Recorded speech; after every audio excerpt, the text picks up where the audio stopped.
Hey, bonjour tout le monde, ici Martin Ordonez et bienvenue à une autre émission de Martin Ordonez, coach canin. Merci de vous joindre à nous en espérant que vous êtes en train de passer une super belle journée. Merci aussi de partager nos émissions sur tous vos médias sociaux, comme ça on va pouvoir aider ceux qui en ont besoin.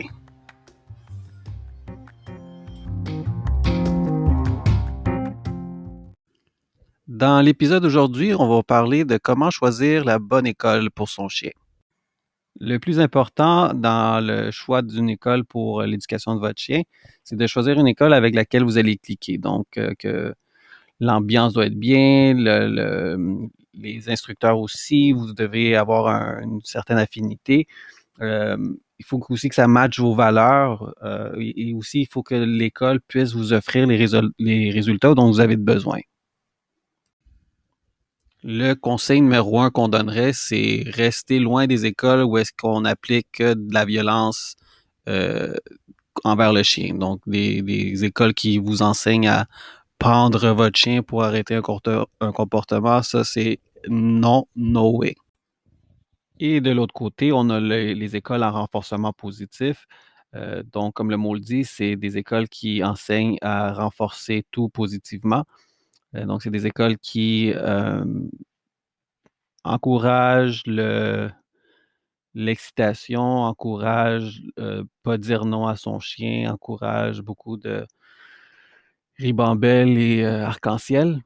Donc, ces méthodes-là sont belles sur papier, mais quand c'est le temps de régler des vrais problèmes, ça peut laisser à désirer. Donc, juste si vous voulez éduquer votre chien, donc lui apprendre plein de trucs, go for it, c'est bon, ces écoles-là sont excellentes, mais si vous avez un comportement que vous voulez éliminer, et surtout des comportements un petit peu plus sévères comme la réactivité, des choses comme ça, c'est important de faire attention parce que ces écoles-là sont basées sur l'excitation. Et nous, qu'est-ce qu'on veut travailler avec un chien réactif? Ben, c'est enlever l'excitation. Donc, renforcement positif, il n'y a rien à renforcer dans le processus d'éliminer ce comportement-là. Aussi, ces écoles-là ont tendance à donner des évaluations de temps très, très élevées. Comme par exemple, on a déjà eu un client où est-ce que le chiot, il y avait peut-être 5 mois, entre 4 et 6 mois, et il revenait d'une de ces écoles-là et nous a dit que les instructeurs lui avaient dit que leur chien allait marcher au pied d'ici un an. Donc, moi, j'ai dit, OK, ben, ça a l'air très, très long. Donc, on a pris une session d'une heure. Donc, en une heure, on a réussi à montrer au chien à marcher au pied. Donc oui, c'est sûr et certain que c'était pas, c'était la première fois, c'était très bien expliqué, le chien a très bien compris, c'était fait dans l'amour, dans le respect, mais c'est ça, ça va prendre la pratique, puis avec la pratique, le chien éventuellement, il a marché au pied, mais c'est important de savoir que le chien, c'est un être intelligent, il a des émotions, donc un an pour apprendre la marche au pied, c'est ridicule. Donc c'est important de savoir, tu sais, de gager puis ça, c'est tu sais, il y a des instructeurs qui sont bons dans le renforcement positif, il y en a, tu sais, d'autres qui sont meilleurs que d'autres.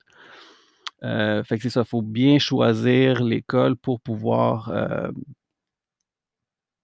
avoir des bons résultats qu'on a de besoin. Fait que ce qui est important de savoir, c'est que le renforcement positif, c'est pas une méthode, c'est un outil.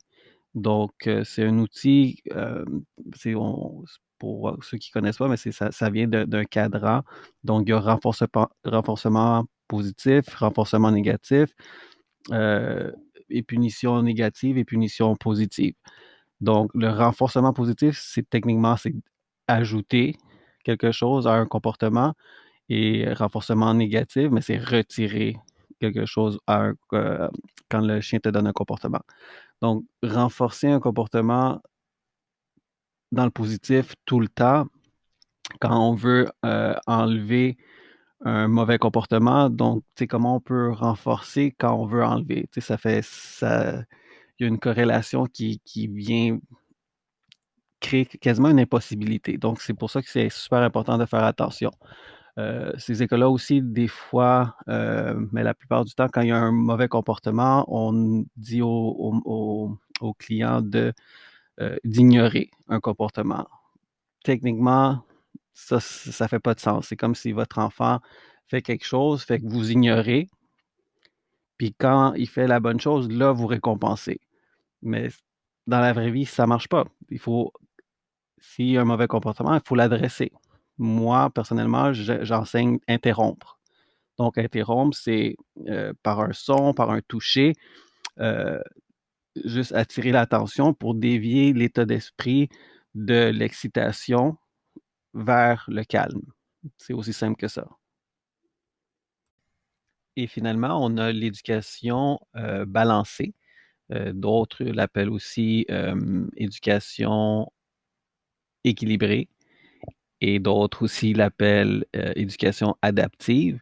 Donc, ça consiste on renforce les bonnes choses, les bons comportements, et on adresse les mauvais, aussi simple que ça. Donc, si vous voyez, ça fait un petit peu plus de sens. Et même à ça, il faut quand même faire attention parce qu'il y en a, on est tous humains, il y en a qui adressent un petit peu plus fort que d'autres, donc il faut vraiment choisir ce qu'on on veut par rapport à nos valeurs.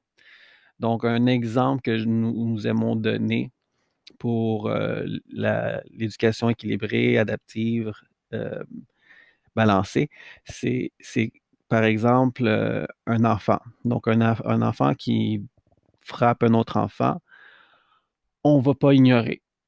Donc, il faut adresser. On ne va pas ignorer, puis quand il ne frappe pas, on va lui donner un suçon ou un 5 piastres. Non, ça fait pas de sens. Donc, l'enfant frappe, on interrompt, on adresse et on explique. Donc, on explique pourquoi c'est pas correct de faire ça. Comme ça, ben, l'enfant comprend et aussi le chien. Le chien va comprendre. Donc, en interrompant, il va dire: Ah, OK, ça, je n'étais pas supposé de faire ça. D'accord, c'est noté. OK? Parce qu'il faut utiliser l'intelligence du chien. Il y a plusieurs, c'est vraiment plate à dire, mais il y a plusieurs éducateurs canins que je vois où est-ce que l'émotion, l'intelligence du chien est comme mise de côté. On adresse juste que le chien fasse ce qu'on lui dit et c'est tout.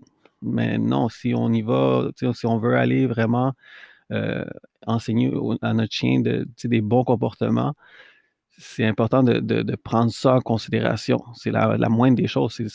Ça fait partie du respect mutuel qui est très important d'avoir. Un autre point qui est super important, c'est peu importe l'école que vous choisissez, si vous avez un éducateur canin qui vous suggère la médicamentation pour régler un comportement comme l'anxiété ou l'agressivité ou la réactivité, ça, c'est un gros red flag. Ça, c'est non. Un comportement, ça s'adresse. Donc, ça serait mieux d'aller voir quelqu'un qui se spécialise dans ces comportements-là, la rectification de ces comportements-là. Parce que la médicamentation, c'est comme mettre un pansement sur une plaie ouverte. Oui, OK, peut-être ça va bloquer un petit peu, mais à la base, la source du problème n'est pas éliminée avec les médicaments. Par exemple, on a déjà eu un client qui est venu nous voir, qui est allé voir le meilleur vétérinaire comportementaliste du Québec, puis il avait aussi été voir une personnalité qui a son émission à la télé, puis une autre qui a une émission à la radio. Et les trois disaient médicamentation. Donc, après avoir fait après d'avoir pris les médicaments, il n'y avait aucun changement. Donc, la madame était à bout, mais par chance, l'univers a fait que son chien a attaqué un chien au parc et ce chien-là, c'était un de nos clients.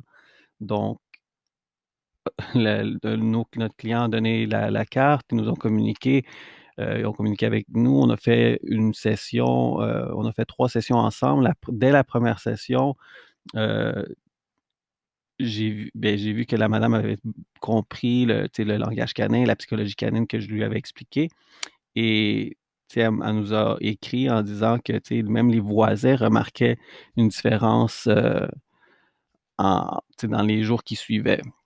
Puis après ça, après qu'on ait fini toutes les consultations, mais là, le problème était réglé.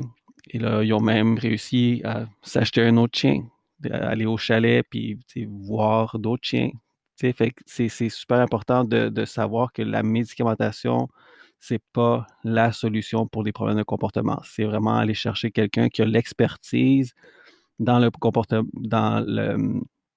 la rectification du comportement que vous avez besoin de travailler.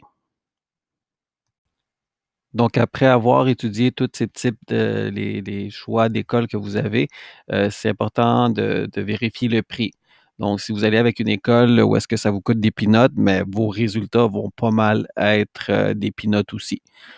Mais ceci étant dit, ça ne veut pas dire que parce que vous payez des gros prix faramineux que vous allez avoir des résultats formidables. OK? Donc, ça, faut faire attention. En résumé, pour la recherche d'une école d'éducation pour votre chien, le point numéro un important, c'est de bien faire ses recherches. Donc, aller approfondir vos recherches pour visiter le site web, la page Facebook, lire les recommandations, aller vraiment en profondeur pour voir si c'est une bonne école.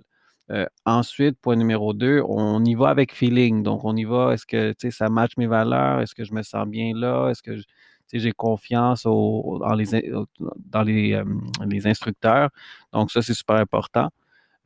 Ensuite, c'est vous assurer de bien choisir selon vos besoins. OK?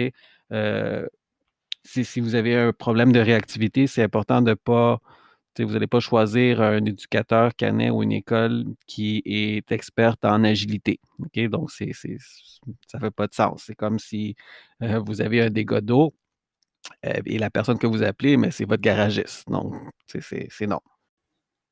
Rappelez-vous que c'est pas seulement un investissement monétaire que vous allez faire. Il faut aussi faire un investissement de temps. Donc, pratiquer le plus possible. Comme ça, le plus que vous pratiquez, mais vous allez avoir de meilleurs résultats. Donc, pas seulement investir de l'argent, mais vraiment aussi investir son temps.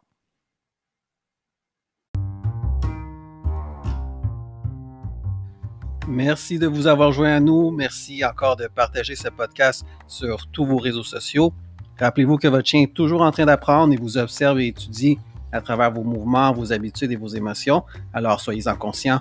Allez, à la prochaine et rappelez-vous d'aller marcher avec votre chien. À bientôt.